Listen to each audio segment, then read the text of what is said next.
Good morning, class 7th. I welcome you all to yet another session of the subject SST. In this class, we're going to continue with the chapter number 8 of your history, that is the religious movements. In our last class, we have studied that what do we mean by the Bhakti movements and who were the important preachers of the Bhakti movement, who were called the Gurus, that is the saints of that time. And we have studied about Shankaracharya, Ramanuja, Chaitanya, and likewise. In today's class, we're going to start with a new topic, that is Mirabai. Who was Mirabai? Mirabai was a Rajput princess. वो कौन थी? एक Rajput princess थी जो कि बहुत बड़ी devotee थी किसकी? लॉर्ड कृष्णा की. एंड इन्होंने अपने आप को लॉर्ड कृष्णा की वाइफ कंसिडर कर लिया था. एंड व्हेन शी गॉट वीडोड, जब इनके हस्बैंड की डेथ हो गई एंड शी गॉट वीडोड, तो ये जाकर के वृंदावन में रहने लगी. एंड इन्होंने अपनी पूरी life in the praising of Lord Krishna अपनी लाइफ को ख़त्म कर दिया. Then next comes the Namdev. Namdev कौन थे? Again he was a popular saint of bhakti movement. लेकिन ये rest of the bhakti movement के जो सेंट्स थे उनसे डिफरेंट थे. क्या डिफरेंट थे? वो ये कि ही वॉज अ मैरिड मैन. और इन्होंने ये कहा था अपनी टीचिंग्स में कि आपको रिलीजन को अटेंड करने के लिए you don't have to give your worldly life. आपको अपनी लाइफ को देने की ज़रूरत नहीं है. देन इसी तरह से इसी आइडियोलॉजी को प्रीच किया था बहुत सारे अलग अलग सेंट्स ने in Maharashtra, like Tukaram, Ramdas, Eknath and likewise. Ramdev की जो टीचिंग्स हैं वो पोएम्स के फॉर्म में है, that is called abhangs in which is in Marathi language. Then next comes the Kabir. Kabir कौन थे? Kabir was a very eminent personality of Indian history and he was the preacher of the you can say the religion जिसमें जो God है वो एक you can से उसकी कोई बॉडी नहीं है, right. And he can not be you can not meet a god in a mosque और अ टेम्पल. इनका कहना था कि आपको गॉड जो है वो किसी जगह पे कंस्ट्रक्टेड नहीं है, रादर गॉड एक ऐसा बीइंग है या आप कह सकते हैं एक ऐसा फोर्स है जो हर जगह पर एग्जिस्ट करता है. Again Kabir he was also against the ill treatment of the people. और इन्होंने कहा था कि सबको इक्वली ट्रीट किया जाना चाहिए. कबीर अगर फैमिली की आप बात करो तो he belong to a julaha family. Julaha basically weavers जो कि वाराणसी से बिलोंग करते थे, that is Banaras at that time. और वो एक जुलाहा फैमिली थे. ये कहा जाता है कि that he was born in a Hindu family but he was being brought up in a Muslim family, a Muslim weaver family. Then इनकी जो टीचिंग्स हैं वो आपको दोहास में मिल जाएंगी, दोहास के फॉर्म में मिल जाएंगी, पोएम्स के फॉर्म में मिल जाएंगी. और जिसको इन्होंने कहा था सखीज़ एंड द पद्स. देन इनको जो फॉलो करने वाले लोग होते हैं उनको कहा जाता है कबीर पंथी. उसके बाद जो कबीर के जो दोहास हैं वो आपको भोजपुरी, जो कि वाराणसी के आसपास के या वाराणसी की जो बेसिक लैंग्वेज है Bhojpuri, it is in that language and a new language of that time that is Urdu. Then उसके बाद कबीर ने एज आई टोल्ड यू कि इन्होंने यूनिटी ऑफ गॉड पे ज़्यादा एम्फोसिस किया था. मतलब जो गॉड है वो सबके लिए एक है, चाहे वो हिंदू हो या मुस्लिम हो. इन्होंने मुस्लिम्स और हिंदूज़ के बीच में एक कंजीनियल रिलेशनशिप फॉर्म करने की कोशिश की थी. देन इनकी जो दोहास हैं उसको आदि ग्रंथ में इंक्लूड किया गया है. आदि ग्रंथ एक सेक्रेड बुक है और इसको सिखिज्म में इसको फॉलो किया जाता है. Then next comes the Guru Nanak. Guru Nanak he was the first saint और the first guru of the Sikhism और ये फाउंडर ऑफ सिखिज्म कहे जाते हैं. Again he was born in Nankana Sahib, जो कि एक छोटा सा टाउन है लाहौर में, जो अब आपके पाकिस्तान में है. He was and he died in 1539. Guru Nanak he was being you can say he was being succeeded by the 9 more gurus, जिसमें सबसे पहले थे लहना, जिनका नाम था, जिनको बाद में दूसरा नाम दिया गया, that is Guru Angad Dev.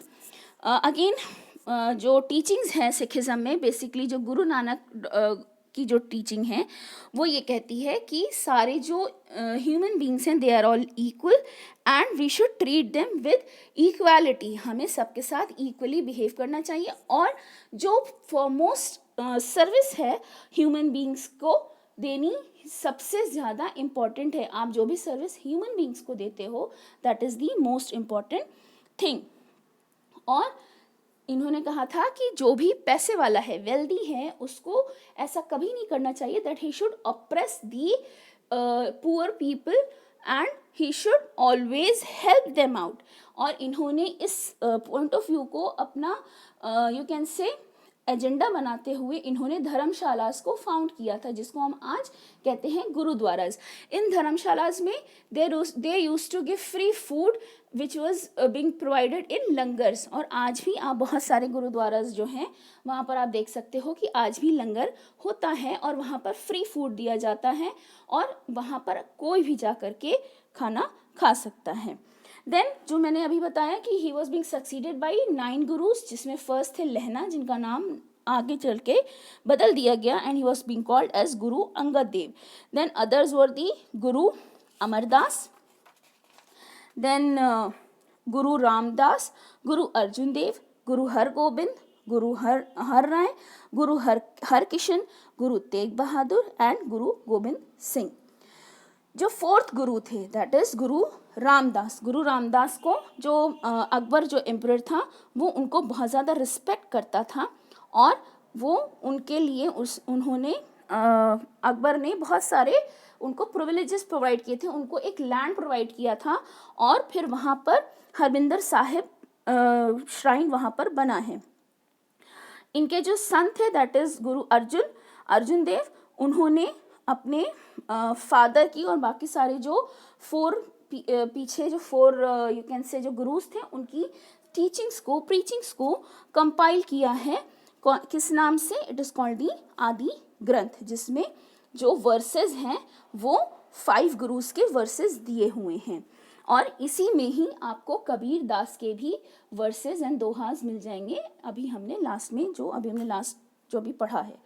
Then later on इस टाइम पर एम्परर जो मुग़ल एम्परर था, क्योंकि हम मेडिवल हिस्ट्री को पढ़ रहे हैं तो इस टाइम पे मुग़ल एम्परर्स थे इंडिया में। मुग़ल एम्परर्स में जहांगीर ने लेटर ऑन जो गुरु अर्जुन देव थे उनको एग्जीक्यूट कर दिया एंड लेटर ऑन औरंगज़ेब ने अर्जुन देव के जो बेटे थे गुरु तेग बहादुर उनको एग्जीक्यूट कर दिया। फिर जो गुरु तेग बहादुर के सन जो थे दैट इज गुरु गोबिंद, उन्होंने पाहुल एक कस्टम को इंट्रोड्यूस किया था। पाहुल क्या होता है? पाहुल एक तरह से बैप्टिज्म होता है। देखो, बैप्टिज्म इज समथिंग जिसमें आपको ऑफिशियली आप सिखिज्म में एंट्री दे दी जाती है। जैसे क्रिश्चियनिटी में भी बैप्टिज्म होता है जिसमें आप चर्च के मेंबर बन जाते हो, इसी तरह से यहाँ पर भी आप सिखिज्म में सिखिज्म के मेंबर बनते हो और जब आप सिखिज्म के मेंबर बनते हो तो you are called as Khalsa. और इनके 5 केस होते हैं, या कह सकते हो कि ये जो खालसाज होते हैं इनकी बॉडी पे 4 केस होने चाहिए। 4 केस क्या हैं? दैट इज केश, कृपाण, कंघा, कड़ा एंड कच्छाज। तो ये 5 केस हैं जिनको उनकी बॉडी पे होना चाहिए। अगेन जब ये जो 10 गुरुज थे सिखिज्म की, जब इनकी डेथ हो गई तो अब यहाँ पर जो आपकी गुरु ग्रंथ साहिब है उसको नेक्स्ट गुरु माना जाने लगा। गुरु ग्रंथ साहिब एक ऐसी बुक है जिसमें सारे के सारे जो गुरुज हैं उनकी प्रीचिंग्स, उनकी टीचिंग्स और उनके वर्सेस दिए हुए हैं। देन नेक्स्ट कम दी सूफी मूवमेंट। सूफी मूवमेंट के जो हमारे यहाँ भक्ति मूवमेंट था हमारी कंट्री में चला, उसी के पैरेलल मुस्लिम्स ने भी अपना एक सूफी मूवमेंट बनाया। सूफी मूवमेंट क्या था? बेसिकली सूफी मूवमेंट एक ऐसा मूवमेंट था जिसमें जो मुस्लिम कुछ ऐसे सेंट्स थे जिन्होंने उस टाइम के जो उलेमास थे उनकी टीचिंग्स को डिनाई किया और उन्होंने कहा कि जो गॉड है, जो अल्लाह है, वो he can only be praised by helping the needy people, by helping the people around us। और उन्होंने कहा कि हमारे यहाँ किसी भी तरह के रिचुअल्स फॉलो नहीं किए जाने चाहिए। इस टाइम पर बहुत सारे इम्पॉर्टेंट यू कैन से सूफी सेंट्स आए, लाइक फॉर एग्जांपल निज़ामुद्दीन औलिया, जिनका अलाउद्दीन खिलजी के टाइम पर थे और इनको बहुत अच्छा स्टेटस मिला था. देन नेक्स्ट इज़ दी इनके जो सबसे important you can say follower थे, दैट वाज अमीर खुसरो. फिर उसके बाद आपके आते हैं Khwaja Moinuddin Chishti, who can be said as the most important saint or most popular saint of the Sufism. और इनका जो श्राइन है वो अजमेर में है. अगेन आप अगर फिर उसके बाद बाबा फरीद नेक्स्ट सेंट थे जो बहुत पॉपुलर हुए थे और इनको बलबन ने बहुत ज़्यादा इनका यू कैन से ही was the very great follower of the Baba Farid. Again आप देखो ये जो सेंट जो हमारे भक्ति मूवमेंट है और हमारा जो ये सूफिज़म है, इसके अंदर आप देखोगे कि बहुत सारी चीज़ें कॉमन हैं. क्या क्या कॉमन है? That is universal brotherhood and equality, मतलब हर कोई इक्वल है और हर कोई एक दूसरे से भाईचारा बनाकर रखना चाहिए. देन वननेस ऑफ गॉड, मतलब गॉड एक है. अलग अलग लोग जो अलग अलग गॉड्स को अपने फॉर्म अपने हिसाब से अपने अकॉर्डिंगली गॉड को जो सोचते हैं वो नहीं है, रादर सबका मालिक एक है. Then next comes the emphasis on love and devotion, मतलब हमको एक दूसरे के साथ लव एंड डिवोशन के साथ काम लेना चाहिए. Then both were against caste system, rituals and ceremonies, मतलब जो भी कास्ट सिस्टम प्रैक्टिस किया जाता था उस टाइम पे वो उसके अगेंस्ट थे. रिचुअल्स एंड सेरेमनीज के भी अगेंस्ट थे. दे प्रीच्ड इन लोकल लैंग्वेजेस, लोकल लैंग्वेज जो जहाँ का जिस स्टेट का था वो उसी स्टेट की लैंग्वेज को प्रीच करता था, चाहे वो सूफीज़ हों, चाहे वो सिख्स हों, चाहे वो आपके भक्ति मूवमेंट के सेंट्स हों. Then as devotional music was encourage by both, it gained momentum during this time. यहाँ इस टाइम पर म्यूजिक को एक एसेट बनाया गया और उसके थ्रू रिलीजन को स्प्रेड किया गया. They both were tolerant towards other religion, इनका कहना था कि हर रिलीजन के तरफ हमारे जो नज़रिया है, हमारा जो व्यू पॉइंट है वो कैसा होना चाहिए? It should be respectful. हमें कभी किसी भी रिलीजन का कोई भी किसी भी तरह से उसको डिग्रेडेड नहीं समझना चाहिए, उसको ह्यूमिलिएट नहीं करना चाहिए, रादर हमें उसकी रिस्पेक्ट करनी चाहिए. To this we come to an end of today's class. In our next class we're going to carry on with the next chapter. Till then, take care. Goodbye.